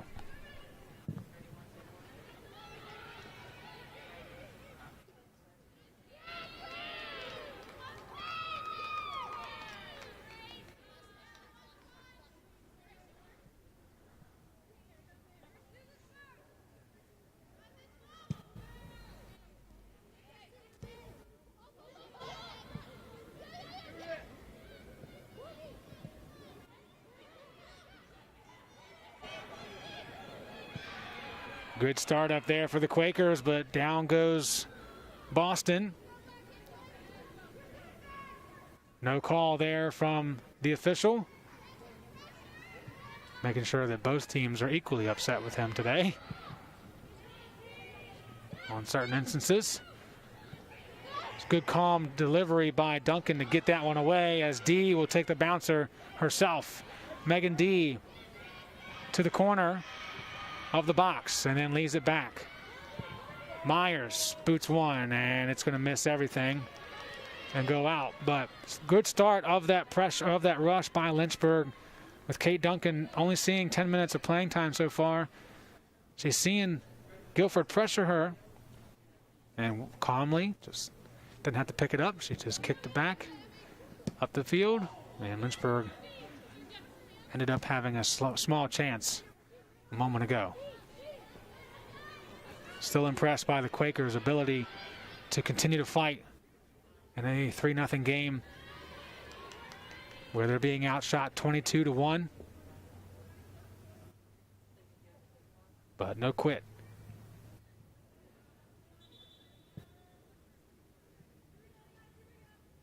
They should have some pretty competitive games on the way, at least on paper. Ferrum and EMU. The Bridgewater tussle will be a little bit tougher.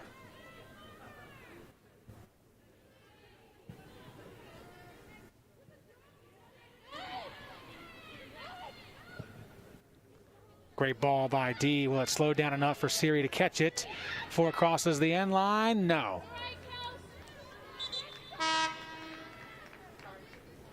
That horn means we've got a change, and it's going to be on the backside of the defense. That lady right there, Ida Swisher, making her second appearance of the day.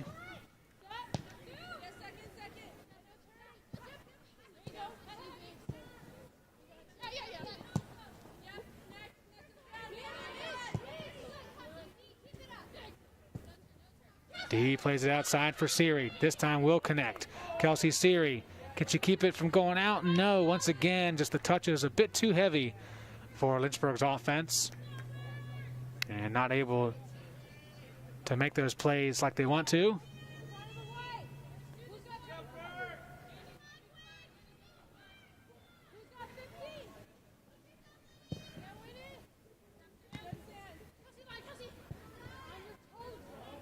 Series pass attempt glancing off of Madison Green. Harper playing it in the corner, 12 on 12 here. Number, that is. I promise there is not an extra person on the field. Harper along the 18. And a chip shot that's high from Madison Myers. And now a change.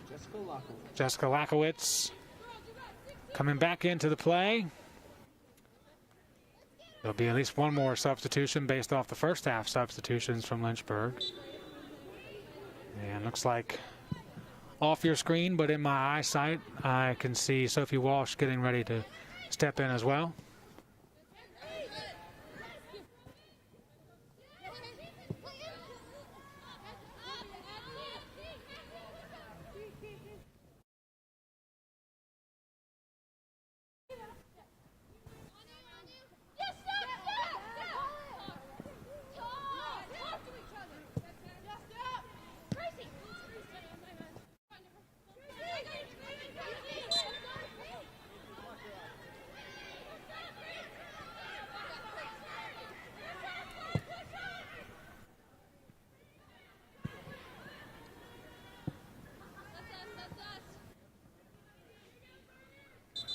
Guilford will have control.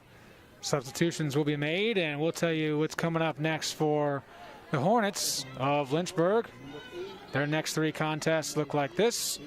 They'll battle the Eagles next, then the Yellow Jackets, who ended their season in 2019 in the ODAC tournament, and then the other Hornets from up north, March 21st at 2 p.m. Bridgewater game is on the road, and the Yellow Jackets and Hornets contests are right here on Schellenberger Field. So we're going to get some good ones coming our way on LHSN. Of course, I don't know how much to play up the notion of a revenge game against Randolph-Macon, considering how many of those Hornets players from that day are no longer on the roster. So for the youth of this team, it's just a game they got to win. They most likely were not around, or at least were not playing heavily in that game. Heavy pressure continuing with Myers cutting back. Just couldn't get back to it. And the official calling the bluff of Sarah Hall, shrugging his shoulders as she went down.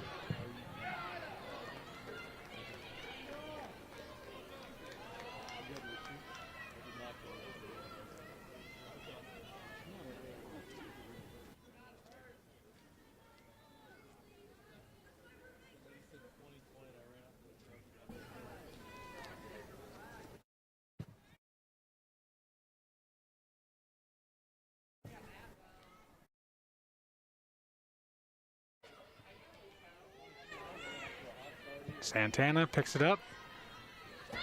One of the few Hornets who started the match today, still out there. In fact, as I take a look, she's the only Hornet that started today that is still out there. Don't know if the injury to Grady has changed the substitution process. Although now that I say that, there is another Hornet coming to the middle of the field to be brought in, so we assume that Santana will get her break as we inch closer to our final break of the weekend.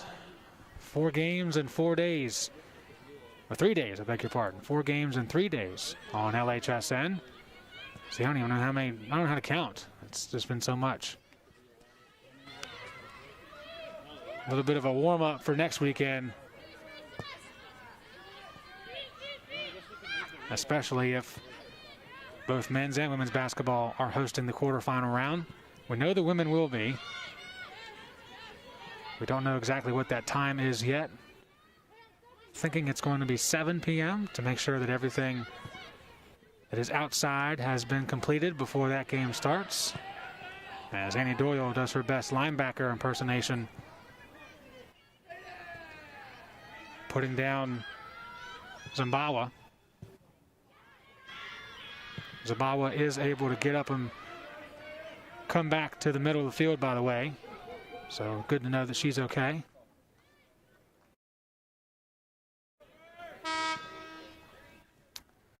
And here is that substitution that we anticipated.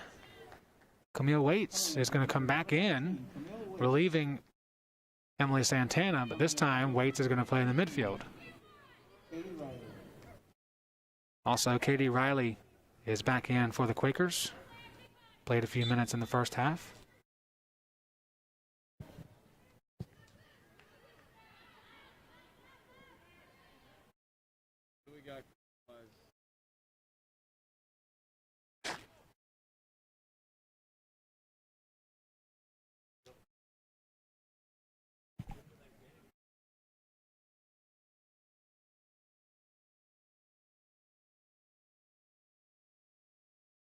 Myers tosses in for D and just puts it inside the box. See what kind of pressure can come from that.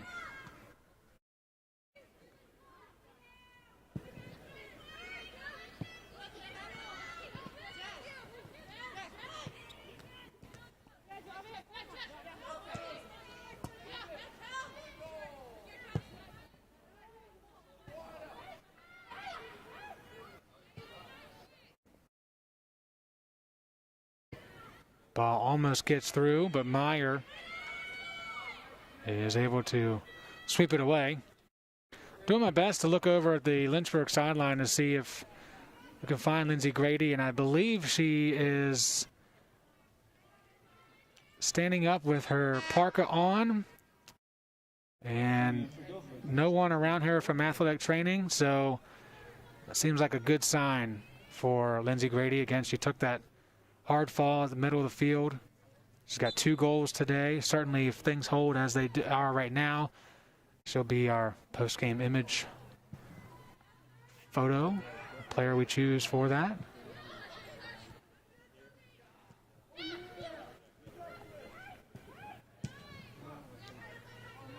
And so it's good to see her. Again, I think she's the only one that wears that pink headband, so that's what I'm going off of. So good for her. There is a player on the athletic training table. It is Kaylee Zabawa, who took that hit from Annie Doyle a few moments ago. So she's being looked at by the Lynchburg staff as Katie Pappalardo makes her debut today. Also, Becca Da Silva is in the game. Actually, I heard that wrong. It's Lauren Thomas. I saw 20, not 29.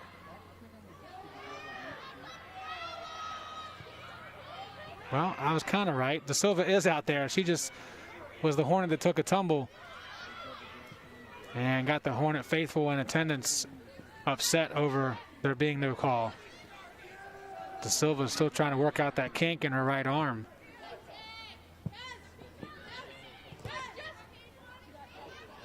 Lakowitz and Riley going at it on the near side touch line, and Riley not able to keep it in play. So Lynchburg will take it back.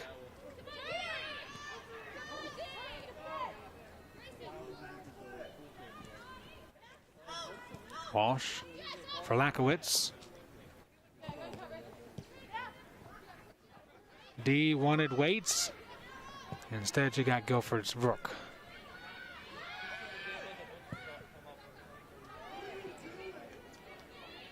And that one rolls through for Duncan to scoop up. She's seen the most action as far as being involved with scoops and goal kicks. Still no saves credited to Lynchburg's group of keepers. 23 total shots, 7 have been on target. Guilford keepers have stopped 4. As Guilford makes another change, Lizzie Barnes will give Corby Brook a breather.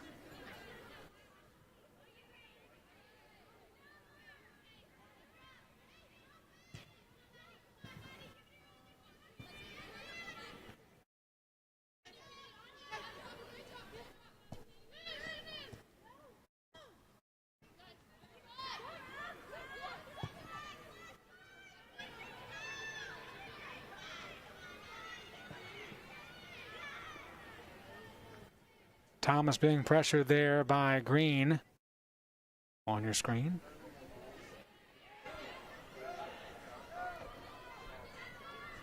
Da Silva.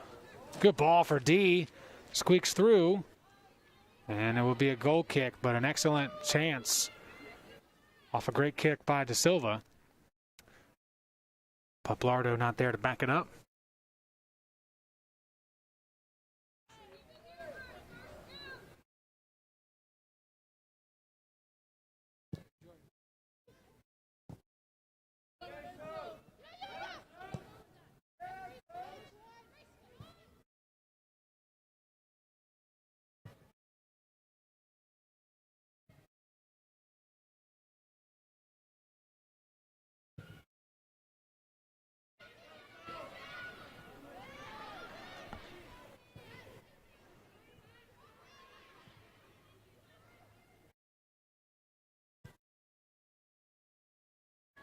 Ball too far out there for Sophie Walsh. So it's Rumrill Sending it the other way. Lakowitz plays it back for Doyle.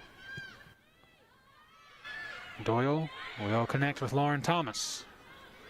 Freshman out of Abingdon, Maryland. And a clock stoppage.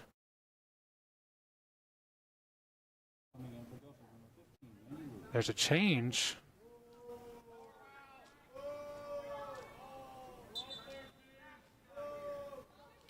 I guess it was must have been a stoppage for an injury.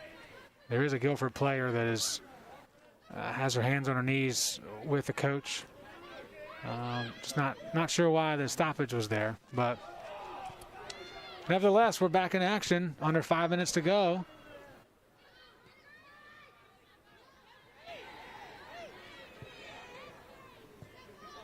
Pressure mounting here for the Hornets. Second and third groups out there now. Milligan through the middle.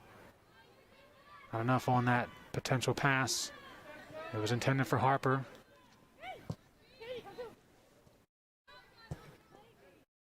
Chances for first career goals perhaps on the pitch right now.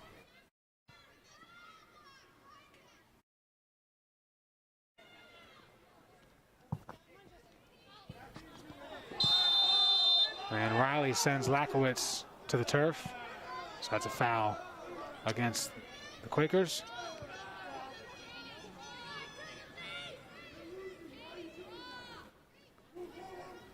Four minutes to go, and an opportunity to remind you that our next broadcast on LHSN is this Wednesday evening as volleyball starts their home season against the Knights of Southern Virginia.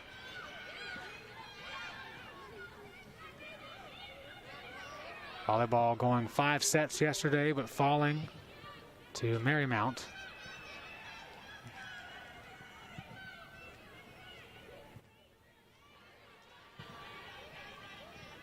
Volleyball team, one of the few on campus with multiple non-conference opponents on their schedule. Men's lacrosse is another.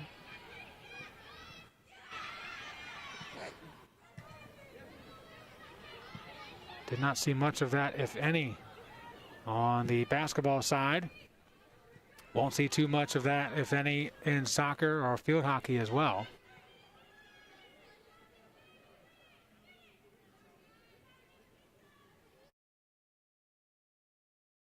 Basketball, of course, in large part to their shortened season. Not like Division I that actually began in the winter of 2020. Division III started in the winter of 2021. The first winter of the calendar year.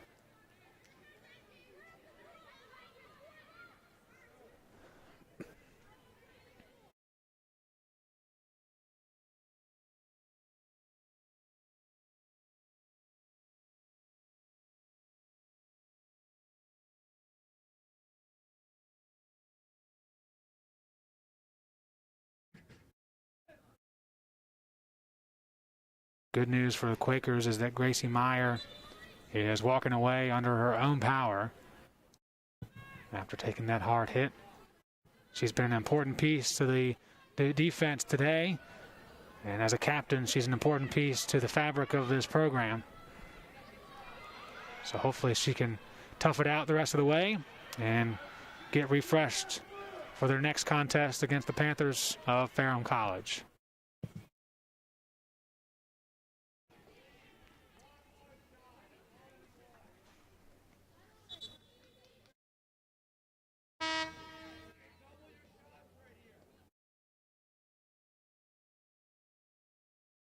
Coming in for Guilford, number 9, Courtney Brooks.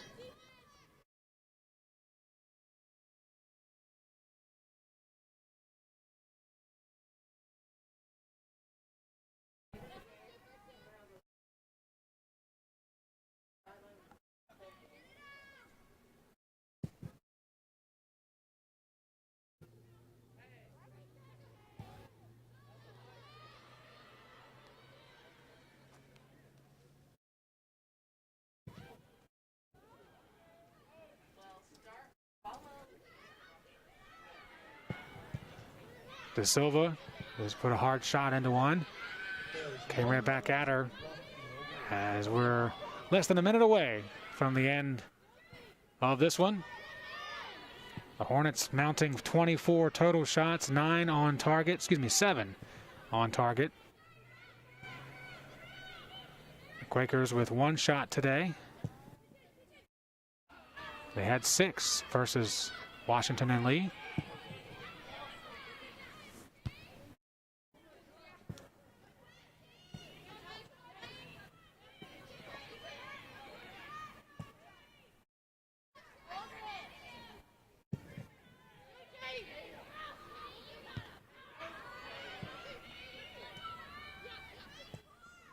Lynchburg will now be 3-0 overall, 2-0 in conference play. The Quakers will drop to 0-2 in both categories. 6, 5, 4, 3, 2, 1, 0.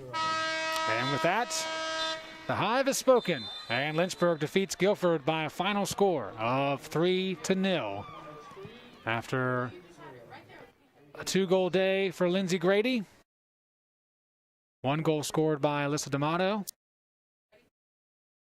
And in that slew of Hornets, you can see the pink headband of Lindsay Grady. She is our player of the match with those 2 goals, 2 shots on goal, and certainly glad that she is standing there away from the trainer's table, hoping that she's all right. Still a little bit of a limp, but we'll do what we can to talk to her as our post-game interview, which you can find right here on this YouTube channel in just a few hours. Well, that's going to wrap it up for LHSN this weekend. 4 games in 3 days in the books as we gear up for the rest of this crazy schedule that you can find at lynchburgsports.com. For the entire LHSN crew, we leave you with some highlights of this one. A 3-0 final. Lynchburg with the victory. Guilford falls. We're back here on LHSN Wednesday at 5 for volleyball against Southern Virginia. Until then, I'm Joe Hutzler, logging off and reminding you it's a great day to be a Hornets, and we are.